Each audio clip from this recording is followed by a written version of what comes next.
Hello and welcome to the channel. Gav Axman Spins with a vinyl finds video covering the month of August 2025, which seems like ages ago now, but it wasn't that long ago really, was it? I've had a little bit of a holiday and stuff like that, so this is slightly delayed. So I'll show you what I picked up in the sunny month of August as opposed to September, which has been a very rainy month in the UK.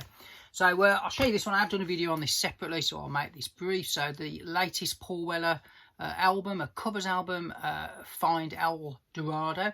Very good, actually. I've listened to this a lot over the last month and I've really enjoyed it. So that was the Amazon exclusive version. Nice gatefold. And there is also a little booklet attached to there, so there you go. But it tells you all about the record, but there is a separate video on that one. But that was a highlight of the month. I've enjoyed that. Only a couple of them don't work. By and large, really good album.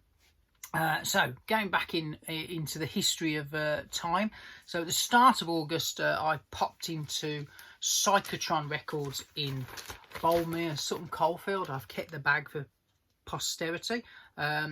Good shop, Boldmere, and like all record shops, sometimes you go in and you can't really find anything, but every now and again you go in and you think, oh gosh, I could have spent a fortune. So it was one of those days. I popped in to see Steve Whitty, who's also got a vinyl community channel, say hello, and for the wall, the wall of a record shop where they got all the expensive stuff, was absolutely full of some really good things. There was loads of stuff that was very desirable, and actually a lot of it was really reasonably priced. So I bought two things, one from the wall, one from the racks. So I'll start with the racks first. So back in 1980 something, I bought this album and I had the black vinyl version, and for 40 odd years I've seen periodically, back in the day when coloured vinyl was actually limited, I've seen the odd one pop up. They've always been a little bit expensive, but for the first time ever I found a very affordable copy of the clear vinyl version of Rainbows Down to Earth, which is that immortal album that has Since You've Been Gone and All Night Long on it. The first album without Ronnie James Dio, Graham Bonnet on vocals, and the wonderful Cozy Powell on drums. So been after that for ages. But what was really good about this, not only was it really reasonably priced, it came obviously on the lovely clear vinyl, which looks like so. There you go. But it also had not only the little insert that has like the catalogue to date at that point, but it also still had, and it's amazing how these things survive, the merchandise kind of sheets where you could send off through the post with a postal order or a check, remember them, to buy merch. So, if you wanted a pin button badge, 30p, and the postage I think would have cost you 15 pence. Try getting a stamp for 15p now, but a t-shirt £4, sweatshirt £6.50. Crikey, Riley. So yeah, those were the days, and I used to love these, but to find them still intact is quite hard. So pleased with that. There's the inner. So nice little find, and for 10 quid I've been after that for ages, so I couldn't leave that behind, even though I broke my no duplicate rule. But it is a different version, is it? And also on the wall, another album that I've been umming and ahhing and wishing I'd have bought when it came out. And believe it or not, it's 10 years since, well, it's over 10 years since this came out, and they got one again really reasonably priced. So I bought this. So if I'd have read it properly, I would have realised it wasn't quite what I thought it was. So this is the In Utero by Nirvana 2013 mix done by the late Steve Albini. Nice, again, a nice gatefold on black vinyl, cut at 45 RPM and spread over two sides of vinyl. Now, when this came out, I thought, I didn't really read the 2013 mix, I thought this was the original mix of In Utero that the record company rejected, and a couple of tracks had to be fairy dusted by Scott Litt, that was the REM producer at the time. But it isn't. This is a completely new mix, done in 2013, so it's all new, a little bit different. I really enjoyed listening to this. It's better than I thought it'd be. So it's not the original version of the album, it is a brand new mix done in 2013, and this got like a limited issue on Record Store Day. Very good. But that got me wondering. I thought, can you get the as intended original version that the band turned into Geffen Records, that Steve Albini was happy with. It does that thing exist out there. Now the tracks that got changed have been issued separately, but I didn't know the original album as a whole you could track down a copy. You'll know where I'm going with this, and you can. So I don't know whether by design or accident, but in Europe there were a couple of pressings that had the, if you like, incorrect mixes of All Apologies and Heart Shaped Box, which the record company changed for the original issue. Hopefully you're paying attention to this. So these are quite hard to find. So there's they were done on the Back in Black label in Europe, and the original version had a red Back in Black kind of sticker, and then it got repressed for a second time with this standard black one. And this is, for all intents and purposes, the album as originally intended. So you've got this version, you've got the album that came out in 1993 with 2 tracks embellished with Scott Litt kind of remix, add additions and stuff like that. And then you've also got the completely new 2013 mix. So hopefully those out there at the back are paying attention. But yeah, so having bought that and realised it wasn't quite what I thought it was, doing a little bit of internet research, I managed to pick up one of these for a really low price because it had a little bit of corner ding. It was all kind of sealed and everything, but a record shop was selling it off because the sleeve was a little bit battered, but you don't pay the sleeve, do you? So that, I'm glad to tell you, is the original As God Intended Steve Albini mix in full. The proper album had a couple of tracks tweaked, so there you go. So that's a nice little Nirvana kind of bit for my collection, kind of updated. There's also a 3-album version with B-sides and things like that, so I've got that as well, but that long ago. So also out there, I found in the wild, and you don't see these very often, a 1990s U2 12-inch single, so Mysterious Ways, from Achtung Baby, the second single. I always thought this was a strange choice of single, never particularly liked this track, and the CD single was full of remixes, and so were the 12-inch. So 4 kind of club mixes, Perfecto mixes, Apollo 440, remember them, and things like that. But also, I didn't realise there were 2 12-inches. So if you look on that one, that's 12 ISX 509, and there's one without the X which has another load of remixes on it, so there you go. So having bought that one, I've now found out there actually is 2 versions of this 12-inch with another 4 remixes on, so there you go. So there's that one, and taking it back to the day of Ozzy Osbourne's funeral, I bought this one. So I was in the DISKERY in Birmingham, and after the funeral, me and my mate, had a look around, and had a beer and had a look around Birmingham, and I found in the used rack, so this isn't an original, but it was cheap as chips, and it's a reissue, I think, from about 10 years ago, The Best of the Small Faces, worth having because a lot of their singles weren't on albums as they were in the 70s, so pleased to find that, and again, next to nothing. A reissue that was, I thought, was very reasonably priced, the Jeff Beck Group, so you like what I did there. So Rod Stewart was the singer on this album, and the other one, the first 2 by there. And this is a nice white vinyl reissue of Jeff Beck and Beckola with his nice apple on the front. So again, very reasonably priced on white vinyl, and that's a new reissue. For Mrs. Gav Axman Spins, this is nicely done.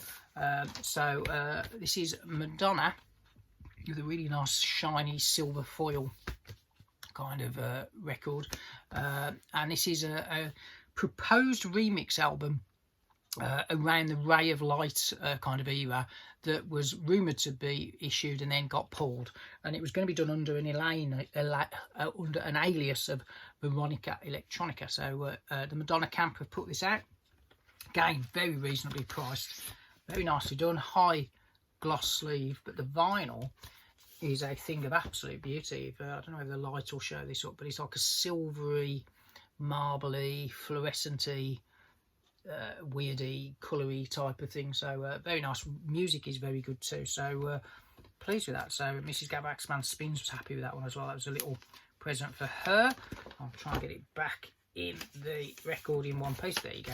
So pleased with that one. So again, because it was classed as an EP, again quite reasonably priced, so worth having. And then again, some cheapies from the bargain bins. The first, technically first solo album by Johnny Marr, but I personally think it's the second one, because he did the first thing he did where he started singing was with a band called the Healers, and then this is the first one that just had his own name, as Johnny Marr. Not a bad album. It's got Upstarts on it, which is a pretty good track, and then Newtown Velocity was the other one. So, but again, I've had it on CD for donkey's years, but this was the only one I hadn't got on vinyl and found it in a sale online, so happy with that one.